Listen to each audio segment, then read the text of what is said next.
So which curve do you use? Because there's hundreds of different types of curves you could be using, and they're the most important tool for editing, learning editing, creating your style, and it becomes really hard to know which kind of curve you should do for which kind of photo and which kind of style. So if your edits don't feel unique and don't come across professional, there's a good chance that it's the curves that you aren't getting right. These curves are by far the most responsible for people's styles, and if you don't know how to choose the right curve for the right style, you won't be able to get gloss, matte, shine, fade, hiding detail, all these things that go into creating your style. Beginners just kind of say they're for contrast, and I majorly disagree that they're for exposure and contrast. Okay, that's very beginner. You need to know which curve creates which style, and I'm at the stage where I can look at a style on Instagram and I know what curve they are using because I've done this so many times. Wedding curves, landscape curves, portrait curves, minimal curves, strong curves. So the problem is we have countless curves to choose from, and we need to choose the right one for your style, for your preferred energy you want to give to that particular photo, because different photos might have different curves. Even though you want your style to look the same, you might want different edits for different photos. So I'll walk you through all the curves. We're going to cover it really simply at the start, and then I'll show you lots of examples and ways of thinking with the curves that you've probably never seen before. And different curves work better in different situations for different types of styles, and I super disagree with how the curves are described as just adding in contrast and managing your exposure. There is so much more to curves. Yeah, skin to it, and after this video you'll have no more questions about these curves here.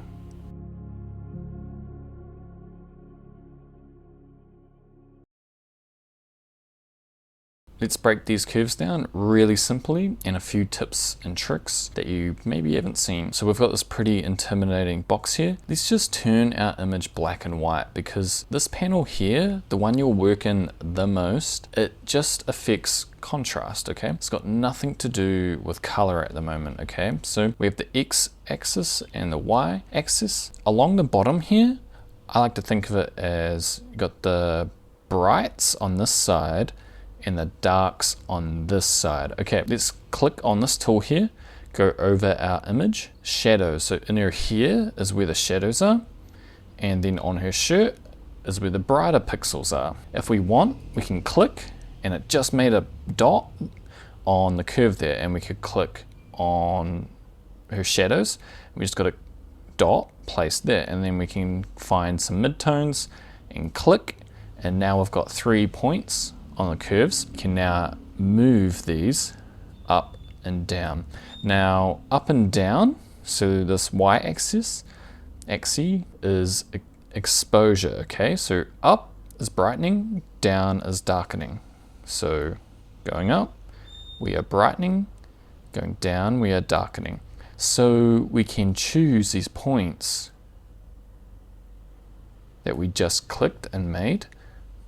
Okay, and just notice that you can't move this point down, because this is true black. You can't darken true black because it's already black. And up here, I can't bring this up anymore because this is true white. Okay, if a pixel is up in this corner, it is 100% pure white. We don't have any in this image, even if we go over to the very brightest parts. But that's why we can't, we hit this limit going up, and then we hit this limit going down. Can't make a dark pixel darker than true black. Can't make a bright pixel brighter than true white. We get this square, and we have every pixel in our entire image, and we can now brighten and darken any area. And the true magic of this tool is like it gives us the ability to be very creative and have a lot of control of the brightness and the tone of our image. And you can either hover over these points and then use the arrow keys to move them. Okay, hold it down. If you want to get really precise, and this is just where you get the endless amount of options and different types of curves that give you, like I said before, the matte, the gloss, the shine, the glow, the fade, controlling the detail in your photo, pretty much everything to do with style. People usually do tutorials and it's very silly that they're just for contrast, okay? Raising the whites, dropping the blacks, add contrast. And everyone thinks that's what the curve's for. That it's not. And then everyone kind of thinks the curve is for exposure. It's not for exposure, okay? We will touch on this later. People seem to think they should be brightening their image with the curves. The problem with using, say, if your image is too dark and you want to brighten with the curves, you can do that. But the thing is, the curve is your best tool for style. And if you're using it just for brightness and exposure correction, you have lost it for all those style methods. So you want to do your exposure up here in the sliders and just save this tool for style, okay? It becomes tricky if you're correcting your image and creating style in here at the same time, okay? And what is this curve? This curve is the exact same. It's just that we have sliders, okay? And there's these parameters that kind of limit us, and it kind of limits how far you can go with your adjustments. This can help you get more natural looking looks from your curve adjustments as you've got a little bit of limitations. Most people over edit their images and they, you walk away from your computer, you come back and it just looks way over edited. So this curve can help. Just make sure you're not going crazy with the contrast. And then just like an example in this curve, like you can really target certain brightnesses. And then you've got these little dots here that can change your parameters. So you can really target without doing all those points. Okay, and one other thing I haven't seen anyone talk about before is the snap to grid. So if you right click on here, you can turn this on. When you move points, it'll snap to the closest square, okay? So if you're trying to get exactly on this grid here, it just kind of snaps in, which can be useful sometimes. So most photographers think they know Lightroom really well, but when it comes to creating styles, there's this whole world of different techniques. I've made the world's first program for building your style. So you get all these different styles and we learn the why behind adjustments, in depth about color. It's the fastest way to get to the style you want, because when you understand like color theory so well and you learn Lightroom so in depth, and then you know all these different styles, you know how to pick the right edit for the photo, okay? So some photos just suit different editing better because we have all these different styles in one place, and just really speeds up learning. It really lets us skip the guessing. We immediately just have transparency and knowledge on how to get these styles because we have so many pros teaching. I'm there making sure people can get these pros results onto their images. It's a really foolproof way to get your style, a course that every single photographer needs. Let me know if you have any questions and catch you. Okay, let's come to this photo, red, green, and blue. What are these? So all you have to know is that red, green, and blue creates any color. So mixing red, green, and blue, we can create any color in the whole color wheel. That's all you need to know. Let's just reset entirely. We can add red to the highlights, so it's working the same as the curve we just covered. And then CYM is the opposite of red, green, and blue. So you just have to look at a color wheel and you see the opposite colors to red, green, and blue. And you see the opposite to red is over here. You get this blue color, and then we got red up here. So we can add red to the highlights and remove red, and you get this blue color, okay? These are opposite in the color wheel, and now we have some color adjustments going on. What we can do is copy channel settings, paste. Now we are like an S curve in this one. So this one is actually called RGB slider.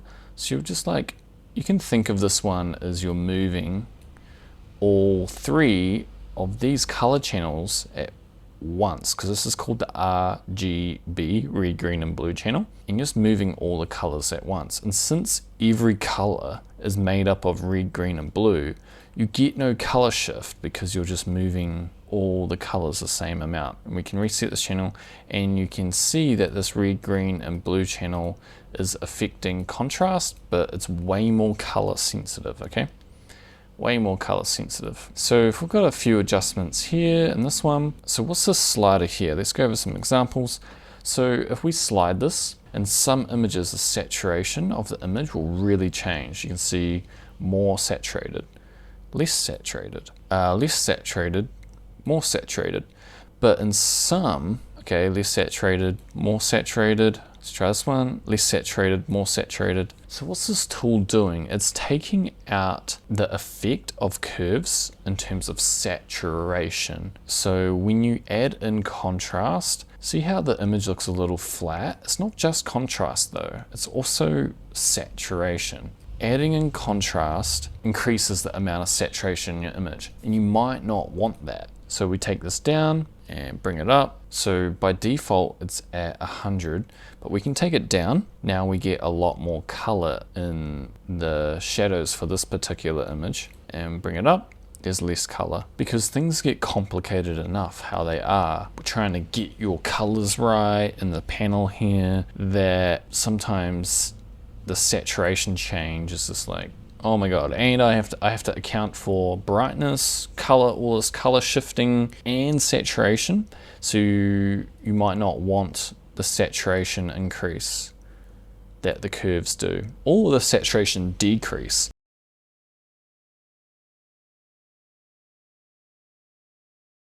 So another way to use curves is we can come up to the filters here, we can go select sky, and it is just gonna select the sky for us. We can make curve adjustments in here, so we can create any color we want. If we find the right combination of red, green and blue, any color in the color wheel you can put in the sky by using the curves. Also by doing curves in the masks, you get the option for an amount, so you can fine tune the strength of your curve, which you don't have that option in the panel. Okay, you have to alter your curve, which is helpful. So someone commented and they suggested this. Grab your brush, plot a brush point outside of your image, grab it here, and then go invert mask. Now you've just selected your whole image. And now we can come to curves, and we have the control of curves for our whole image. But now we're in a mask and we can go minus, remove, and we can brush out our curve adjustments, okay? So you could think of this could be helpful for skin tone. You can imagine how useful that is. But this is what I want to get across to people. You're kind of turning Lightroom into Photoshop here. Yes, you get a lot of control, and what I teach is how to get nice color palettes, how to make color look nice, how to get these unique color themes that look natural, look nice, and you're getting this unique color palette. And just because you're turning Lightroom into Photoshop doesn't mean you can get these nice color palettes, okay? If this is too advanced for you, just try to think, because this could be later on in your learning. So yes, you're a little limited here. You can't just be very, very selective. Your colors, say like we just did with the sky, I only want a curve in the sky. But these curves, it's a good limitation in a way, and it forces you to find your color palette, okay? Because if everyone is just selecting the sky and just putting in colors in the shadows, putting in these random skin tones, you're just not gonna get a nice cohesive color palette, okay? And that's what I teach people. You can have all the control you want in Photoshop, but that doesn't mean you're gonna get a nice looking color palette. I just had to throw that one in there. It frustrates me. To do a curve adjustment with a brush, it's pretty powerful, but most people struggle with where should they put their colors, why, how to make that look natural. These limitations are put on us for a reason a lot of the time, okay? Because it forces you to put colors that look natural, and we don't want to be operating like Photoshop where we're just brushing in all these colors. We want to find a nice curve that lets us get a color palette and a style that we like. Show you a few more examples. Color channels. I like this style. I like this color theme. Off and on, really powerful. Love that color theme. I like this film style, pushing towards the orange and the blues. I love this faded, cold kind of style with the curves. I like Jack Gray's super smooth style, quite moody. I love Jared's yellow and blue style. I love that. You can see he achieves that with the curves. And I love Manuela's style here. So she's a student in the course and she developed this preset that I really like. I love Mitchell's tone and style. So if we reset, on and off, lots of contrast and punch and warmth in the mid-tones, getting blues as well. Really like his color scheme. I like this orange and teal color scheme, and just works really well because the giraffe already is its own color scheme. So if we bring down or just bring up the blue saturation behind looks good. The orange and teal, especially with the blue sky. And yeah, I love this really faded out style. Curves play a really big role in that. I like this cinematic style here, and on, and this one off and on. Then also doing work in here to get you that right exposure, really unique. Make your work separate from everyone else by going deep into these color channels. Yeah, I also like this one. We go to this one, off and on, off and on. We can see how big of a role these channels play in the contrast, and we're just bringing back a lot of the color in the skin. Okay, like that. Let me know if you have any questions, and catch you in the next one.